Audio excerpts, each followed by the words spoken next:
Hello everyone and welcome back to my channel. For those of you who are new here, welcome. My name is Kayla and I release new videos every Monday about all things BPD. So if that sounds good to you, be sure to hit the subscribe button down below as well as the bell notification up top. So today we're going to be talking about toxic positivity because I know that this is something that I have dealt a lot with in my life and that it seems to be kind of the go-to mechanisms that people opt towards in difficult conversations. So today we're really going to be breaking down what is toxic positivity, what it's not, how to deal with people when they're doing this to you, and how to not throw punch someone when they're telling you to just be happy. So let's firstly define what toxic positivity is. So this wonderful and terrible thing is essentially well-meaning statements usually said in times of distress, and it's very invalidating. It really tries to get the person to focus on the quote bright side. So some statements that you might have heard in the past and that are prime time examples of toxic positivity are things like just look on the bright side, just be happy, everything happens for a reason, things will work out, just be grateful, you have so many other things going for you, just be happy, don't be sad, everything will be fine. I know that I have heard those way too much in my life, and if you can relate to it, well then stick around because we're going to talk about what to do when people tell you things like that. So essentially, just to recap, toxic positivity is something that takes positivity to the extreme. So it's not only about just being positive, but it also negates and minimizes all other traces of human emotions and human experiences. It's almost like it only leaves place for something positive, and all the other stuff, which is very valid, very real, doesn't have its place when someone is being positively toxic. Personally, I have been in situations in my life where I have been really upset, really hurt and frustrated, and have been told by some of my most loved and my closest people in my life that everything happens for a reason and that everything's going to work out and to just be happy. And I remember feeling in those moments extremely invalidated and extremely hurt because you're coming to people for comfort, you're coming to be listened to, you're coming from you wanting an open perspective, and when you're met with this shutdown, essentially that's what they're doing, they're shutting down the negative emotions or facets of you.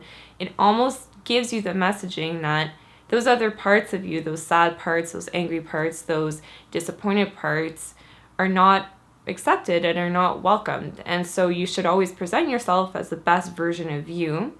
And that sends really weird signaling that you can internalize those messaging. And this is kind of why I'm talking about this, because with BPD, we see this a lot. This feeling that we need to overcompensate and be something to be accepted and loved and validated. Well, meanwhile, we don't feel like we can be seen and accepted for who we truly are. Toxic positivity is one of those mechanisms that really perpetuates those feelings that we have. Okay, so now I want to distinguish toxic positivity from a healthy mindset. So toxic positivity, like I said, it's really putting all the emphasis on the positive while diminishing and not leaving any place for other human emotions. While a healthy mindset is really different, and it's believing that you're worthy of recovery. So you have a healthy attitude towards life, and a more balanced one at that, rather than being overly simplistic and saying that everything is all rainbows and roses all the time. And with a healthy mindset, we can actually reprogram our internal processes. And this happens through the process of neuroplasticity. I have a hard time pronouncing that word, but bear with me. But essentially is that this means that we can change the way that our brain operates. And usually what has happened is that throughout the years, through a variety of different social agents, so whether it's school, friends, parents, social media, that promote these messages of toxic positivity, we have been programmed and conditioned to believe that there's no room or space for the more negative or dark feelings or thoughts that we might have. With a healthy mindset, we can shift this. We can start to see, okay, I am worthy of recovery. I have these feelings. The feelings do not define me, and also at the same time they're valid and they have their place here, and can I just make room for them to allow them to exist and pass on? And through adopting this healthy mindset rather than this toxic positivity, which is very invalidating, we actually let room for our emotions, and when we give them space, they actually go away. Whereas when we bottle them up, when we repress them, when we avoid them, they don't go anywhere. They just stay there and they get bigger and bigger and bigger and bigger until we explode. Okay, so now how do we deal with people who are positively toxic in our lives? The first thing I will recommend is to set either hard or soft boundaries. So what I mean by this, hard boundaries, for example, if you have someone in your life who is constantly invalidating you, who is having a really toxic and negative impact on your well-being, then maybe you set a hard boundary of saying, hey, I really care about you and I'm going through my own process of recovery, of bettering myself. I need a bit of space from our relationship. So maybe taking a step back from certain relationships, maybe cutting them completely, but being very firm. So that would be a more hard boundary. A soft boundary, for example, if you're living at home with your partner or your roommates or your parents, whoever it may be, and from time to time they make comments and it's coming from a good meaning place, you could have a conversation about, hey, can we reframe how we address issues? Or that might be a soft boundary. Or maybe you just have a designated space in the household where you can take a breather, have time alone, and make it clear to others that this is your safe space. And so that would be another soft boundary. So we want to practice assertiveness skills. DBT is awesome for this. So asking for our needs, being firm while also considering other people's needs, really being open to having productive conversations. Usually with this stuff, because it's so ingrained within us, I know even me, I have the inclination to say everything's going to work out and whatever. That's fine because we've been programmed this way. So don't be discouraged if you have a conversation with someone and they don't change immediately. It's going to take time. It's going to take multiple conversations. It's going to take you repeating it a lot.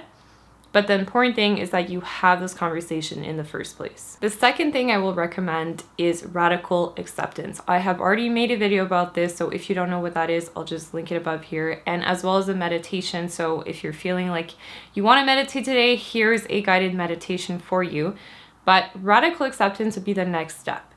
If we're having conversations with people in our lives about setting hard or soft boundaries and they're not responsive, they're not maybe changing at the pace in which we would like, the only thing then we can do is to accept the situation for what it is.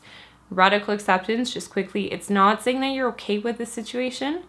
It's not being all good in the hood with it. Rather, it's just seeing it for what it is. This is something that has happened or that is happening. I have no control over that. I don't need to like it. I don't need to be okay with it. But I do need to accept the fact that this is happening. And when we can accept, we can then let go. And you will see that you're going to feel so much better inside when you're able to accept situations, as difficult as they may be, for what they are. And lastly, this is something that you can do for yourself, but also this is something that you can do when someone is coming to you with problems, is to validate. So we really want to put an emphasis on validating the experience. If we think about self-compassion, for example, when we're being self-compassionate to ourselves, we're saying, I'm here for you, I love you, I care about you, you're doing your best, right? So we're really validating the experience and we're validating the fact that we're there for the person rather than trying to problem solve. I know that this is difficult, but if you can do that for yourself, if you can do that for others, you will see that you're going to feel so much better. So we know that it's really hard for people to change, and I get that. Today I just gave you all a few tips and tricks on what to do with people who are being positively toxic with you, but I'm curious to know, what are other things that have worked with you? Or maybe if you just want to share your experience of a time that you have felt invalidating by someone who is exuding toxic positivity. So leave those in the comments down below. I always read and respond to all of them. I know that this is one of my favorite parts of the week, is getting to engage with you all. On that note, thank you so much for taking the time to be here with me today. I wish you all an awesome week, and I will see you next Monday for another episode of On the Line.